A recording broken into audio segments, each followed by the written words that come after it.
Mientras pasa el fin de semana en familia, el Brigada Bevilacqua recibe el aviso de que el cadáver de la alcaldesa de una localidad levantina, cuya desaparición había sido previamente denunciada por el marido, ha sido hallada por unos turistas en la playa. Para cuando Bevilacqua y su equipo llegan y se hacen cargo de la investigación, el juez ya ha levantado el cadáver, las primeras disposiciones están tomadas y se está preparando el funeral.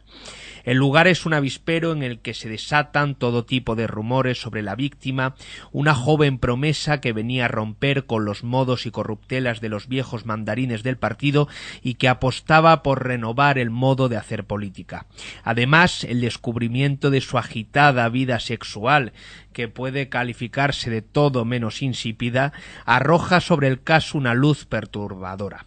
Pero no hay mucho tiempo para indagar y en esta ocasión Bevilacqua y Chamorro deben apresurar una hipótesis en un fuego de intereses cruzados en el que la causa de la joven política es también la causa de la integridad personal de la que el país entero parece haberse apeado. Los cuerpos extraños de Lorenzo Silva, publicado en Destino. Buenas tardes, Lorenzo, y muchas gracias por venir al plató de Periodista Digital. Buenas tardes y gracias por invitarme. ¿Quiénes son los cuerpos extraños, sin ánimo de desvelar el final, a los que hace alusión el título?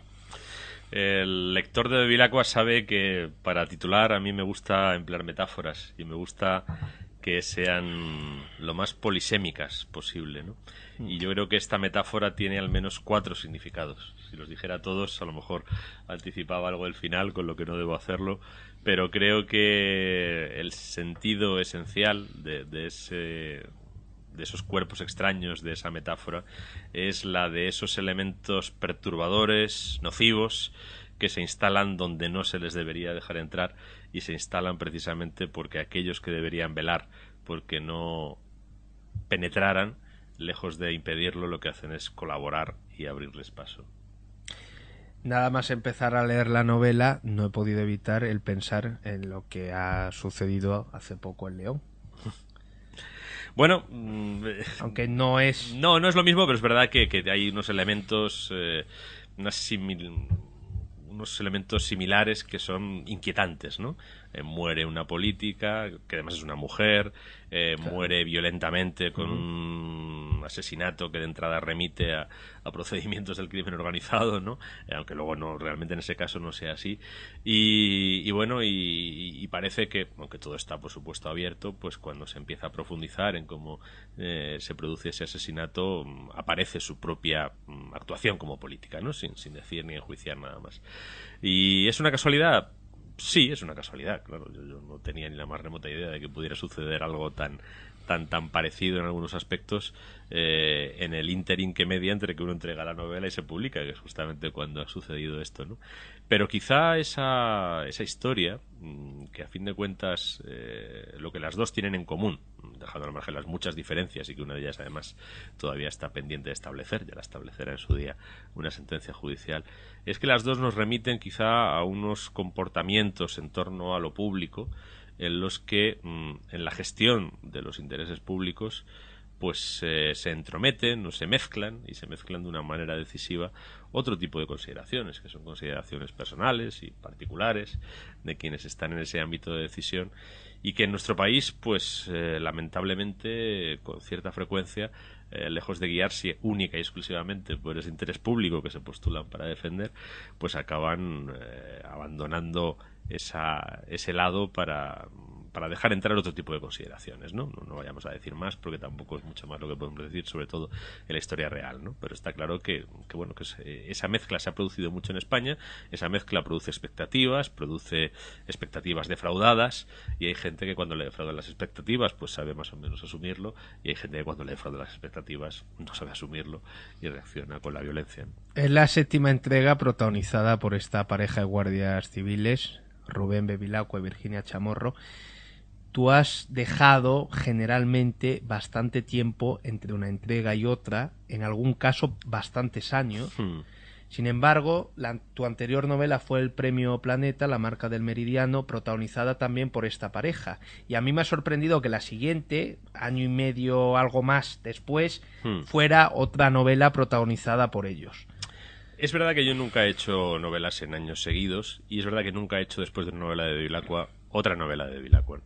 Digamos que mi secuencia estaba en 2-3 años, más bien 3. En una ocasión dejé pasar 5. Sí. Pero desde el 2010 la idea que tengo es hacerlo cada 2 años. A fin de cuentas a Bevilacqua le quedan 15 años de servicio y quiero aprovecharlos. Pero tampoco sobreexplotarlo. Creo que 2 años es una buena cadencia, ¿no? Hubo 2 años entre la estrategia del agua y la marca del meridiano. Hay 2 años de la marca del meridiano y esta, pues bueno, pues digamos que mi idea puede ser que razonablemente Bevilacqua vaya apareciendo los años pares, ¿no? De aquí hasta lo que reste. No es una novela de Bevilacqua a continuación de otra novela de Bevilacqua. Antes de esta novela yo he escrito un libro que es 7 ciudades en África, que sufre el pobre pues la tiranía de la ficción, ¿no? Como no es una obra de ficción, es ni siquiera es un ensayo, realmente es una especie de relato sobre la historia real del vínculo entre España y el norte de Marruecos, pero vamos, para mí es una obra literaria con toda la entidad, ¿no? Entonces, bueno, pues digamos que yo entre medias en esta ocasión no he colocado otra novela estrictamente considerada, pero he colocado otro libro que no es de Bevilacqua y que a mí me ha permitido alejarme durante un tiempo de ellos para regresar con fuerzas renovadas. Entre la estrategia del agua y la marca del meridiano, escribiste y publicaste Niños Feroces. Sabes que es una novela por motivos obvios a los que tengo mucho cariño. Y cuando tú me comentaste a mí que la próxima novela, esta que ibas a publicar, era un Bevilacqua, yo te dije, no, y me dijiste, es que ya la tengo hecha, es que ya la tengo armada. Sí. Y además la has escrito también en un plazo muy corto de tiempo, ¿no? Bueno, es como todas las novelas, gestada lentamente. Yo creo que la primera idea de esta novela a mí me vino en el año 2007 a raíz de un asesinato real de un alcalde en una localidad levantina, una historia de la que yo parto y que luego me aparto de ella, quiero decir, nadie busque en esta novela otro asunto de aquella historia, ¿no? Pero digamos que fue lo que me despertó la idea. Han sido 7 años dándole vueltas y en el último año y medio, que sobre todo a partir del Premio Planeta, que era cuando yo quería escribirla, pues la verdad es que durante mucho tiempo me ha sido imposible meterme. Me ha sido imposible meterme en la escritura de la novela y al final pues para poder escribir con un poco el trastorno y la alteración que te da el Premio Planeta, sí es verdad que he tenido que concentrar la escritura. La novela la empecé en noviembre y la tenía terminada en abril, pero realmente la escritura está concentrada en los meses de marzo y abril. La novela está contada en primera persona. Has dicho que te costó meterte y tal. Tengo siempre la impresión de que Bevilacqua es el personaje que más cosas tuyas tiene. Quizás a lo mejor no, pero de todos tus personajes creo que el más próximo a ti, a tu forma de mirar las cosas, tu sentido del humor, incluso tus gustos, preferencias y demás, me da la sensación de que Bevilacqua es el más cercano a ti. Es el que más alargado, porque lleva ya como 3.000 y pico páginas. La integral de Bevilacqua ya es más larga que En busca del tiempo perdido, ¿no? Entonces es mucha perorata y seguramente pues cuando alimentas el discurso es inevitable que algunas cosas pasen, ¿no? También hay cosas que yo he aprendido de su mano, ¿eh? También te lo digo, a mí me ha transformado la experiencia de 20 años con Bevilacqua, ha transformado mi mirada y ha transformado incluso mi discurso sobre muchas cosas, ¿no? De las que yo antes no era consciente o que veía con distancia, empezando por la propia realidad policial o por la propia figura del policía, ¿no? Que es un personaje que para mí era relativamente ajeno, incluso, pues bueno, aunque una persona importante y cercana para mí, como fue mi abuelo Manuel, fue policía, pero él fue policía con la República y cometió el error de quedarse en el lado equivocado y cuando yo lo conocí hacía mucho tiempo que no era policía y nunca lo conocí como policía, ¿no? Entonces digamos que es un personaje que con ese roce pues ha habido casi un intercambio recíproco de impresiones y de experiencias y sí es verdad que me siento muy cómodo con su punto de vista, me gusta mucho su punto de vista de algo que yo no soy, realmente él es en cierto modo lo contrario de lo que yo soy. Él es un servidor público que trabaja además en un cuerpo férreamente jerarquizado que a su vez está a las órdenes de los jueces. Yo soy un llanero solitario que trabaja a la intemperie y que no responde ante nadie, ¿no? Pero simpatizo mucho con él, la verdad, incluso en lo que no somos diferentes simpatizo mucho con él. No sé, tendría que pensar en los demás personajes y ver si hay alguno que se parece más. ¿Has pensado una vez en qué hubiera sido tu vida de escritor, tu carrera de escritor, si no se te hubiesen aparecido estos dos personajes? Me figuro que muchísimas veces, ¿no? Sí, porque es evidente que habría sido otra cosa. Yo he tenido... No me puedo quejar, he ganado premios y he tenido cierto éxito con otras novelas, ¿no? Pero claramente este es un fenómeno que ha alcanzado una dimensión singular. Yo creo que hay gente que lee las novelas de Bevilacqua y Chamorro y no sabe quién soy yo, ni le importa, además. Lo que es, bueno... quizá es el óptimo de la ficción, ¿no? La realidad que hay detrás, el trabajo del novelista que inventa esa ficción, pues pase a ser irrelevante. A lo largo de las novelas de Bevilacqua y de Chamorro, que es una de las cosas que a mí más interesantes me resultan y es uno de los grandes valores de esta saga, tú has ido haciendo una radiografía social y moral de la España de estos últimos años. No sé si cuando le llegue el turno de retirarse vas a continuar o has pensado que podrías continuar la saga contando aquellas historias que no has contado del pasado de Bevilacqua, ¿no? De cuando Bevilacqua, en vez de tener la edad que tiene aquí, que tiene cerca de 50 años, pues estaba en la academia o formándose y demás. Lo he pensado, la historia de Bevilacqua empieza a mitad de su carrera. El Lejano País de los Estanques empieza con su carrera no solo ya arrancada, sino desarrollada. La carrera de Bevilacqua, como la de muchos jóvenes guardias civiles, empieza en el País Vasco, donde tienen su bautismo, digamos, de fuego y de muchas cosas. Luego pasa a la investigación criminal en Barcelona, y de ahí es de donde da el salto a la unidad central, que es donde ya lo conocemos en la primera novela. Esa prehistoria de Bevilacqua para mí es interesante y algún día la contaré, no sé cuándo, también te digo que no sé cuándo, ¿no? Sobre todo la novela vasca de Bevilacqua me interesa mucho, porque me parece que es una historia, o puede ser una forma de contar una historia que no se ha contado, lo que han sido las interioridades de la lucha antiterrorista, ¿no? Yo creo que ha sido uno de los empeños más complejos que han tenido que asumir ciudadanos españoles en los últimos 40 años, y que además ha sido un empeño exitoso. Quiero decir, a ETA se la ha derrotado policialmente. Podrá venir gente a contar otras cosas y a ponerse medallas, pero la responsabilidad básica de que ETA esté completamente inutilizada deriva de, bueno, pues de unos puñados de miles de guardias civiles y de policías que han echado miles de horas sobre el terreno para reunir toda la información que hacía falta para que no pudieran operar. Eso es así de sencillo, ¿no? Bevilacqua pasa muy poquito tiempo en ese apenas 3 años en esa tarea, pero creo que una novela de Bevilacqua puede ser una buena forma de contarlo, porque además hablamos de un momento especialmente intenso de los años 80, ¿no? Fueron años duros. Y sí tengo pensado hacerlo, pero bueno, no lo sé, ya veremos. Cuando termine ya veremos, ¿no? E incluso alguna vez he pensado, por ejemplo, en la posibilidad de que cuando él se jubile, pues lo que siga haciendo Chamorro, contarlo. Y contarlo no sé muy bien cómo, si a través de ella directamente, que sería una narradora bien diferente de Bevilacqua. Quizá eso me atrae más, porque ella tiene otro tipo de mirada sobre la realidad, incluso otro tipo de lenguaje, con lo que su lenguaje sería distinto, ¿no? Eso sería muy interesante. Has dicho que esta novela cierra una trilogía dedicada a la corrupción. Sí, a mi pesar, como decía Torrente Ballester en aquella novela, ¿no? Filomeno, ¿no? A mí me gustaría que la corrupción en España no diera ni para una novela, ¿no? Que para una trilogía, pues es bastante deplorable, pero sí, en cierto modo es así, lo razonaba el otro día, ¿no?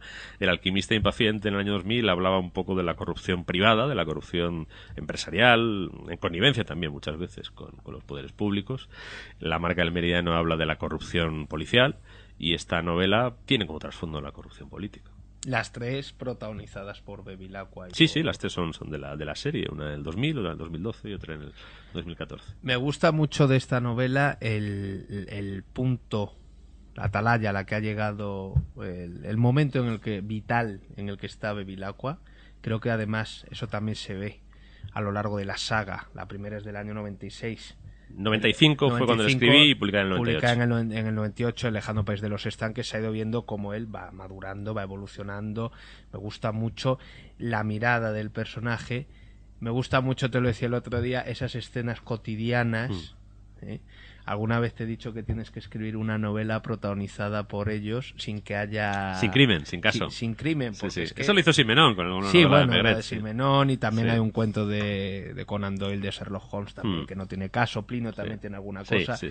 Pero es que el personaje tiene tanta entidad y tiene tanta personalidad, y es tan interesante la mirada que tiene sobre las cosas, que a veces, y a mí me gustan muchísimo las novelas negras y policíacas, las novelas con intriga, me interesa mucho más la intimidad, digámoslo así, del personaje. Y luego me gusta mucho la relación que tiene con su hijo. El hijo ya es un adolescente, no es el niño que aparecía... Posadolescente, casi. Sí, tiene ya, 15 años. No, más, está en la carrera. Ah, sí, es verdad.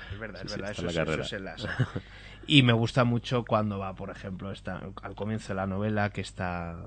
Por poner un ejemplo de una escena entre padre e hijo, cuando está acostado a la 1 de la tarde en la cama, o a las 12, han ido a ver a su abuela, y dice, yo sé que él quiere venir a ver a su abuela por salir de farra con sus primos, tal, y le pone una canción de Copini, que luego además esa canción, que es la de Pepito el Grillo, una canción maravillosa, que por cierto, si alguien me está escuchando, que la reediten, por favor, porque es prácticamente inencontrable. Y hombre, Copini es uno de las grandes figuras de la música española de los últimos tiempos, y esa canción a mí me parece portentosa. Es una canción que hizo con Nacho Cano. Nacho Cano es el responsable de la música y Germán Copini el de la letra, y la verdad es que a mí me ha venido como anillo al dedo para esta novela, ¿no? Pero esto que te he comentado, que no era una pregunta, era más bien una serie de consideraciones, lo de la voz, lo de en algún momento construir una historia sin caso criminal, el momento en el que está situado Bevilacqua, todo esto, ¿cómo lo ves?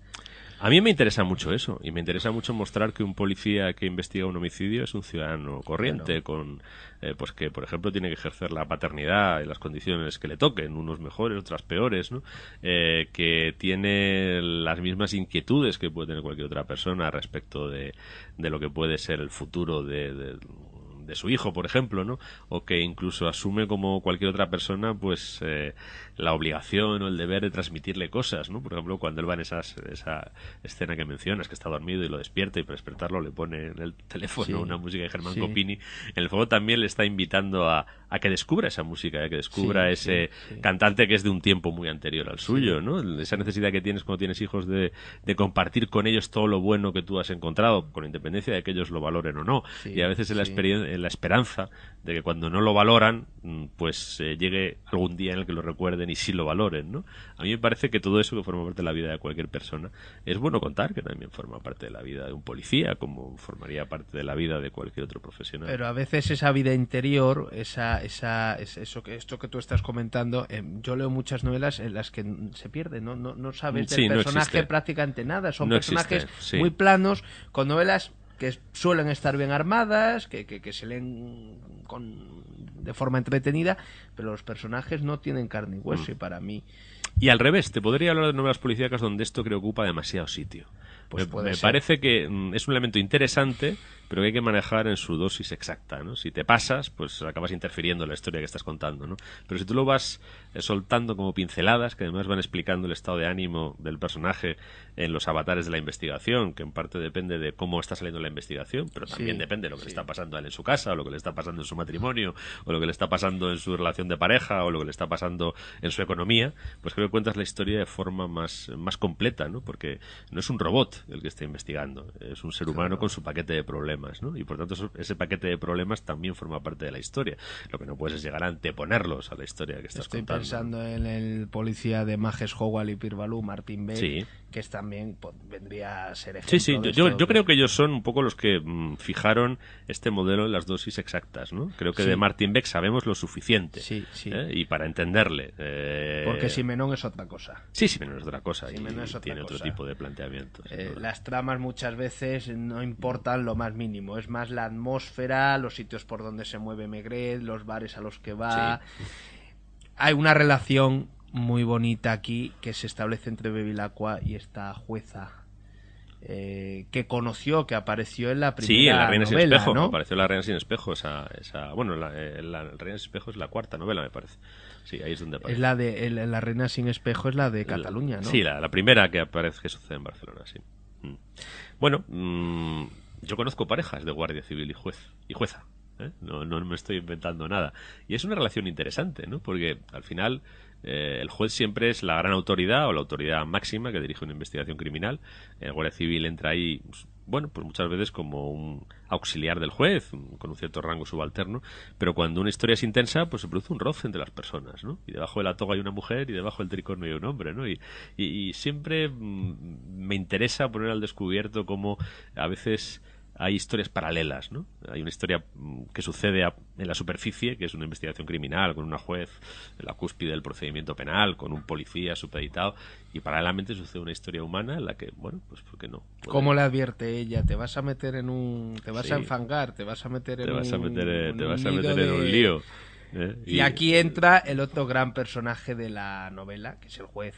Sí, el juez que se ve con un paquete monstruoso que afecta a un montón de personajes poderosos y en un lío bastante mediano, y que, bueno, enseguida se solidariza con ese guardia civil veterano que le han enviado para investigarlo, y se establece una complicidad entre ellos, pues saben que van en el mismo barco y que en cierto modo lo que vayan a remover pues hará que les hará ganarse las mismas enemistades, ¿no? Y esa solidaridad entre el policía y el juez también me parecía una historia interesante, ¿no? Igual que la solidaridad o la complicidad que se produce entre el investigador que viene de una unidad central y los investigadores que están sobre el terreno, que en este caso pues están entre otros representados por una comandante de la Guardia Civil, ¿no? Que es la primera novela en la que puedo poner una comandante de la Guardia Civil, porque... Y además ellos se sorprenden también. Sí, porque es que las mujeres entraron relativamente tarde en las academias de la Guardia Civil, y las primeras, creo que hay una que ha llegado ya teniente coronel, pero no hay más, ¿no? Entonces es un poco también una manera de mostrar cómo la mujer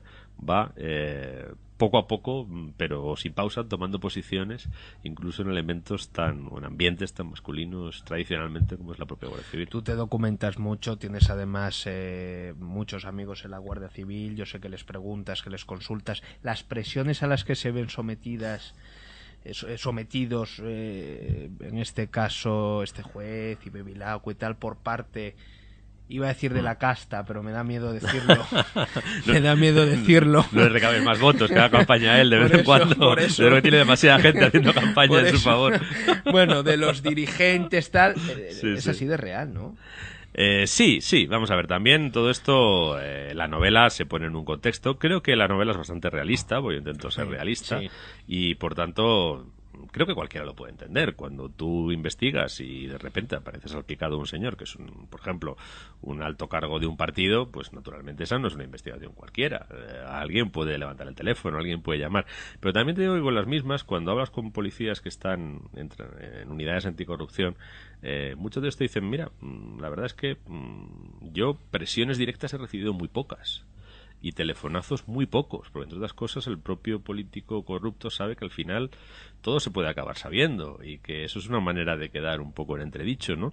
Es más bien una presión muchas veces inconsciente, ¿no? O una presión que te hacen sentir y que a veces se convierte en autopresión, pero que realmente si uno decide seguir adelante y decide tirar, pues no es fácil pararlo, ¿no? Es lo que intento contar en la novela, ¿no? Digamos que la reacción frente a la corrupción depende mucho de que los funcionarios que trabajan con ella directamente, policías, fiscales, jueces, sean valerosos y tengan el coraje.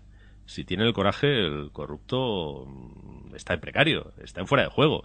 Es difícil defenderte cuando estás en fuera de juego, y sobre todo cuando estás expuesto al escrutinio público, ¿no?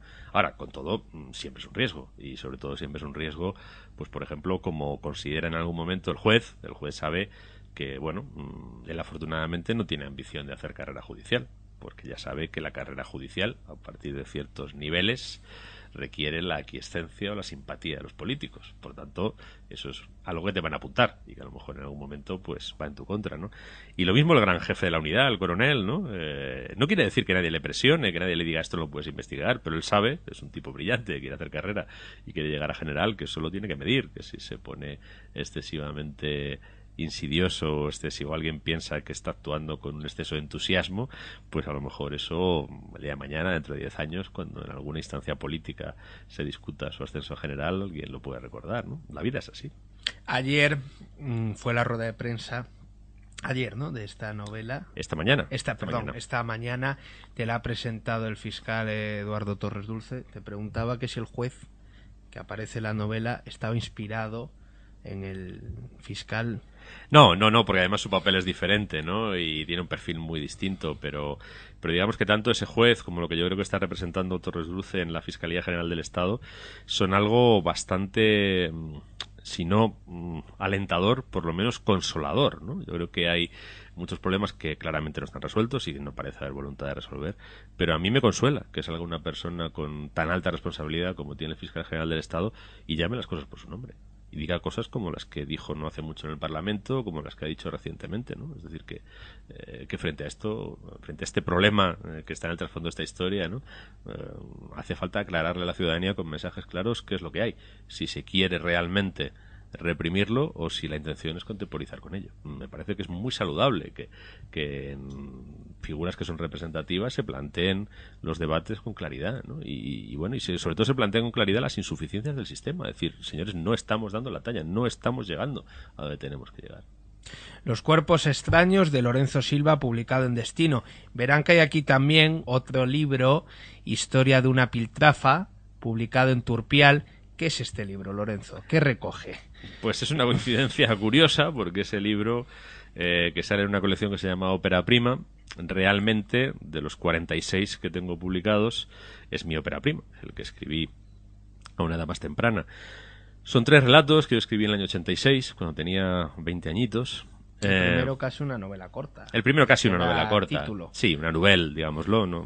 Más o menos, de unas 60 páginas. Que son, bueno, a mí me llegó la oferta de la editorial. Me dijeron desde Turpial, estamos intentando lanzar una colección con un diseño nuevo, con una idea novedosa, quizá un punto rompedora, ¿no?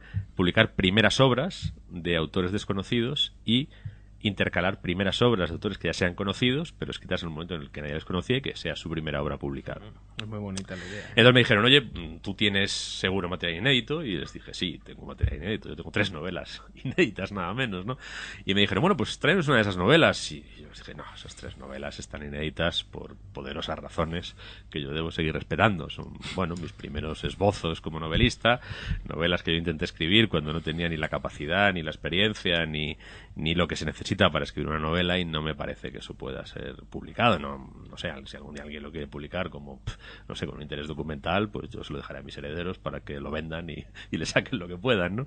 Pero no me veía yo publicando esas novelas, sinceramente. Entonces me dijeron, bueno, pues algo más puede haber, no sé. Yo me puse a rebuscar, a ver qué podía haber, y me encontré con estos cuentos. Me encontré con estos cuentos que casi había olvidado y que me parecieron textos acabados. Es decir, descubrí que en el año 86, cuando yo estaba escribiendo una novela que manifiestamente no tenía la capacidad para hacer, sin embargo sí tenía ya la capacidad para hacer una novela o para hacer un relato, como uno es como de unas 8 páginas, el otro es un poco más extenso, ¿no? Me pareció que sí eran textos cuajados, que sí eran textos de alguien que ya tenía una voz. Y me pareció que no era una impostura, ni era impertinente publicar esto, y además me pareció que podía hacerlo como yo quería hacerlo, que era sin tocar una coma. Realmente yo, bueno, había algún pequeño desliz material, pero no he cambiado nada de esos textos. Son tal cual los escribí en el 86. Sería un poco traicionar, ¿no? Sí, sería desleal, irrespetuoso y una grosería, por supuesto. Que dejaba de ser poeta porque en el prólogo, que es muy bonito, que se llama Retrato del artista, en 1986, Muerte de un poeta, cuentas cómo empiezas a escribir esto cuando te convences de que no soy poeta, de que no eres poeta, de que, como decía Cervantes, es la gracia que no ha querido. Sí, es así de sencillo. Cada uno tiene. Yo te he oído a ti alguna vez leer algún poema tuyo, ¿eh? Sí, una imprudencia. Hace muchos años en Getafe. Alguna imprudencia, pues inducido por personas demasiado insistentes. Pero no, yo no soy poeta y uno no tiene que intentar ser lo que no es, ¿no? Eso ya lo dice otro poeta griego, Píndaro. Aprende a ser el que eres, ¿no? O hazte el que eres, realmente dice él, ¿no? Y además, como en tu casa sí hay una poeta. Sí, en mi casa hay una poeta. Yo si no lo tenía claro, desde luego desde conmigo una poeta lo tengo clarísimo. La diferencia entre ser poeta y no serlo, ¿no? La diferencia es pues estar ahí peleando como un gañán contra los versos y que te quede una basura, o que alguien vaya por la calle y de repente se pare, se apoye en un banco y te escriba un poema limpio del tirón. Yo eso nunca lo tuve. En el prólogo dices, y es verdad, yo quizás de no haberlo leído aquí, de no habérmelo comentado tú antes, a lo mejor no habría sido capaz de verlo, pero ahora ya al estar avisado, que Historia de una piltrafa tiene mucho de ese narrador, de esa voz que luego recuperas Sí. En La flaqueza del Sí, en La flaqueza del bolchevique, que es una de bolchevique. tus novelas más exitosas, ¿no? Sí, es un narrador joven, pero ya de cierta vuelta y como con cierta conciencia de no haber tomado los mejores caminos y de que eso empieza a no ser muy reversible. Es un observador cáustico de la realidad, muy cáustico hacia los demás, muy cáustico hacia sí mismo. En el fondo, Historia de la piltrafa es una novela volteriana. Mi gran modelo es el Cándido, ¿no? Realmente, de hecho, parte de una idea filosófica, de una idea extraída del Tao. Y entonces digamos que la novela es como una especie de reducción al absurdo de una idea que está expuesta en el Tao, que viene a decir algo así como que aquel que quiere hacer no puede ganar el universo. Es decir, que el sentido de la vida no está tanto en la acción como en la inacción, ¿no? Es una idea, bueno, pues seductora, atractiva. Este personaje lo que decide es llevarla a la práctica, y llevándola a la práctica la reduce al absurdo, porque él decide dejar de hacer. Dejar de hacer pues supone de entrada que se para en mitad de la calle, que hay un momento que se empieza a cansar y dice, me estoy manteniendo en pie, dejar de hacer es incompatible con esto, se deja caer, y a partir de ahí empiezan a pasar cosas que tienen mucho que ver con lo que le pasa al Cándido de Voltaire, ¿no? Cuando intenta comprobar si este es el mejor de los mundos posibles, tal y como decía Leibniz, que es la idea que él intenta ridiculizar, ¿no? Y bueno, juega de eso, tiene esa malicia, tiene ese desparpajo, y quizá ahí viene también una conexión con La flaqueza del bolchevique, que es una novela triste, es una novela amarga, es una novela muy romántica en el fondo, pero también tiene este elemento cáustico y corrosivo. ¿Con qué estás ahora, ya para terminar? ¿Qué proyectos tienes? Pues estoy con 2 novelas casi a la limón, eso no puede ser, así que he puesto una primero y otra detrás. Una, que es la que haré después, es una novela histórica, con mezcla de ficción y realidad, pero mucha realidad, más realidad que ficción, de hecho muy poca ficción seguramente. O sea, a caballo entre el ensayo y la ficción, Sí, un poco sí, como Niños Feroces. pero lo voy a escribir como una novela y será un relato novelesco, pero de una historia prácticamente el 90% son elementos reales, ¿no? Y si puedo, el 100%. Si puedo hacer la novela solo con elementos reales, la haré solo con elementos reales. Y la otra, que es la que voy a hacer antes, es una historia de amor contemporánea entre un hombre y una mujer que responden a un perfil común en la sociedad española. Personas que antes de tiempo, antes de la edad que tenemos asociada a la jubilación, pues han sido descartados, cada uno en su profesión, y sus profesiones son muy diferentes, pero los dos han llegado a ese momento en el que quedan descartados, y ahí es donde se produce su historia de amor, ¿no? Pues muchísimas gracias, Lorenzo, ha sido un placer. Los cuerpos extraños, nueva entrega, 7ª entrega de Bevilacqua y Chamorro, Destino, Historia de una piltrafa, Turpial Ediciones. Léanlos, muchas gracias y suerte. Gracias a ti, como siempre.